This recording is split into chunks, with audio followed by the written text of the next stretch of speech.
Good evening and welcome to Off the Shelf.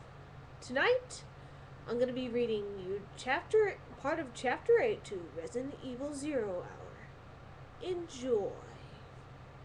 Rebecca pushed herself through the air shaft, ignoring the layers of dust and cobwebs that were collecting on her hair and clothes, ignoring the suffocatingly close walls of thin metal. The map only showed the connecting shaft running between two rooms on the basement's first floor. But there were spaces on the second sub-basement floor that seemed to be part of the system too. It seemed likely that one of the shafts vented outside. Billy hadn't been overly enthusiastic. Likely wasn't the same as probably, he'd said, but they both agreed that it was worth a shot. At least it's not very long, she thought, edging toward the square of light not far ahead. There was a thin metal grill covering the exit, but it popped off with a few taps, clattering to the floor below. She got a quick look at a big stone room, dank and empty in the flicker of a dying light fixture, then pushed herself out, grabbing the edge of the vent and somersaulting to a crouch. She stood up, brushing herself off, taking in the new room. Oh, jeez! It was like some medieval dungeon, large, gloomy, a cavern made of stone. The rock walls were fixed with chains, the chains fixed with manacles. There were a number of devices sitting around that she didn't recognize, but that could only have been made to inflict pain. There were boards with rusty nails in them, knotted ropes in bunches, and next to a scum-thick broken wall fountain was a large standing case that looked like an Iron Maiden. She had no doubt that the dark faded stains in the crevices of the rough-hewn wall were blood. Everything okay? Over? She picked up her radio. I don't think okay is the right word, she said. But I'm all right. Over? Is there another air shaft? Over? She turned, searching the walls for a vent, and saw one 20 feet overhead. Yeah, but it's in the ceiling, she said, and sighed. Even if they had a ladder to reach the vent, they couldn't climb straight up. She spotted the room's one door in the southwest corner. Where does the door from here lead? Over? A pause. It looks like it opens into a small room, and the small room that leads back into the corridor we came through, he said. Should I meet you back in the corridor? Over? Rebecca started for the door. That makes the most sense. Maybe we can try. Before she can complete the sentence, a terrible sound filled the room, like nothing she'd ever heard before, but also strangely familiar. It was a high, monkey-like shriek. That's it. The primate house at the zoo. That was echoing, howling through the cavernous space, coming from nowhere and everywhere at once. Rebecca looked up just as a pale, long-limbed creature peered out at her from the ceiling vent. It bared its teeth, thick and sharp, clutching the air in front of its muscular chest with limber fingers, screeching horribly. Before she could take a step, the creature leaped from the vent, jumping off against one rock wall before landing on the floor in a squat on a tumble of thin boards in the middle of the room. It stared up at her, its lips drawn back over its yellow teeth. It looked almost like a baboon with short white fur, except that there were great tears in the fur, glistening patches of dense red muscle showing through. It didn't look as though it had been attacked, but rather as though its muscles had grown too large for its skin and were splitting through. Its hands were too big and its nails overly long, and they dragged and ticked across the stone floor as it edged toward her from the pile of boards, grinning maliciously. Slow. Rebecca eased her weapon from off her hip, as frightened as she'd been all night. Normal baboons were capable of ripping a person apart, and this one looked like it had been infected. The baboon edged closer, and from overhead she heard at least two other voices begin to shriek, the noise getting louder. More of the sick animals approaching. It was close enough now for her to smell the hot and musky scent of urine and feces and wildness, of overpowering infection. Rebecca! What's going on? She still held the radio in her left hand. She depressed the button, afraid to speak, but more afraid that Billy's shouting when inside the creature. Make it attack. Shh, she said, her voice soft, much to calm the animal as to shut Billy up. She took a step back, clipping the radio to the collar of her shirt, raising the 9mm. The baboon squatted lower, tensing its legs, and sprang.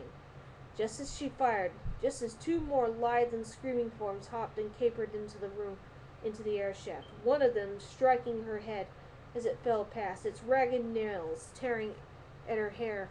The strike pushed her out of the attacker's way, but it also knocked her off balance. Her shot hitting nothing but wall, all of them landing on the pile of boards. And then the floor collapsed. There had been no new developments. The strange young man, whoever he was, and Wesker had his suspicions, which he kept to himself, had not appeared again, nor had the image of James Marcus. The cameras didn't seem to be working correctly either, making surveillance something of a moot point. Many had simply gone black, leaving them nothing to see, to consider. After several long, boring moments of listening to Birkin talk about his new virus, Wesker pushed back from the video console and stood up, stretching. It was funny a few years ago. He might have been interested in his old friend's work, now with his own departure from Umbrella's folds looming. He found himself unable even to pretend. Well, it's been quite a day, Wesker said, breaking through William's obsessive monologue when he took a breath. I'll be off. Birkin stared at him, his pinched, pallid face looming ghostly by the white light of the screens. What? Where are you going? Home. There's nothing more you can do here. But you said, what about the cleanup? Wesker shrugged. Umbrella will send another team, I'm sure. I thought keeping the spills quiet was the most important thing. Didn't you say it was vital? Did I? Yes. Birkin was actually angry. I don't want anyone else from Umbrella coming in. They might start asking questions about my work. I need more time. Wesker shrugged again.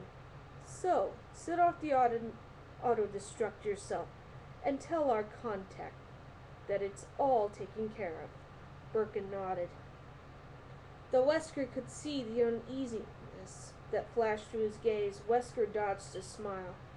Birkin was afraid of their newest contact to the big boys at HQ. Avoiding interaction when he could, Wesker couldn't blame him. There was something about Trent, his oddly self-possessed nature. What about him? Birkin nodded toward the screens.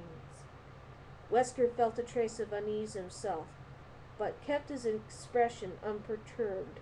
A fanatic with a grudge. He's great with video tricks, but I imagine he'll burn as well as anyone else. Wesker didn't quite believe that himself, but wasn't interested in unraveling the mystery. He wasn't a detective in some cheap conspiracy novel, driven by a need to get to the bottom of things. In his experience, anomalies tended to resolve themselves, one way or another. If word about what really happened to Dr. Marcus were to get out... If word what really happened to Dr. Marcus were to get out, it won't, Wesker said. Birkin refused to be placated. But what about Spencer's estate, the facilities there? Wesker started for the door, his boots clanging across the metal mesh. Birkin followed like a wayward pup. Leave that to me, he said.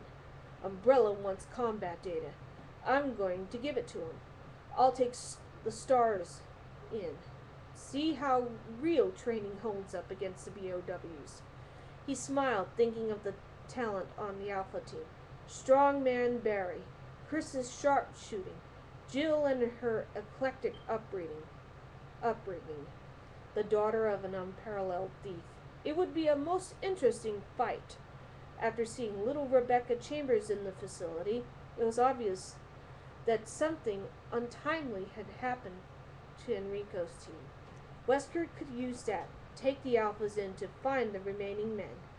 Even if the Bravos manage to get themselves back to civilization, there will be the missing Rebecca to go in search of. The girl was brilliant, but brains didn't equal combat experience. In fact, she was probably dead already. They left the control room, Wesker striding down the hall, Birkin jogging to keep up. They reached the elevator, still open from Wesker's arrival, and Wesker stepped inside. Birkin still stood facing him, and in the brighter light of the corridor, Wesker could see the taint of insanity in the scientist's face. His eyes were rimmed in darkness, and he'd developed a facial tic at one corner of his mouth. Wesker wondered vaguely if Annette had noticed her husband's descent into deeper wells of paranoia. Then decided that she probably hadn't. That woman was blind to everything but the greatness of her husband's work. Unfortunate for their daughter to have such parents. "I'll set the destruct sequence," Birkin said. "Time it for morning," Wesker said, flashing a grin. "The dawn of a new day." The doors closed on Birkin's determined expression, a look of resolve on the face of a sheep, and Wesker's grin widened, his heart light with thoughts of what was to come. Everything was about to change for all of them. And that's it for Chapter 8 of, part of Chapter 8 to Resident Evil 0 Hour. I'll be back for more entertainment. Good night.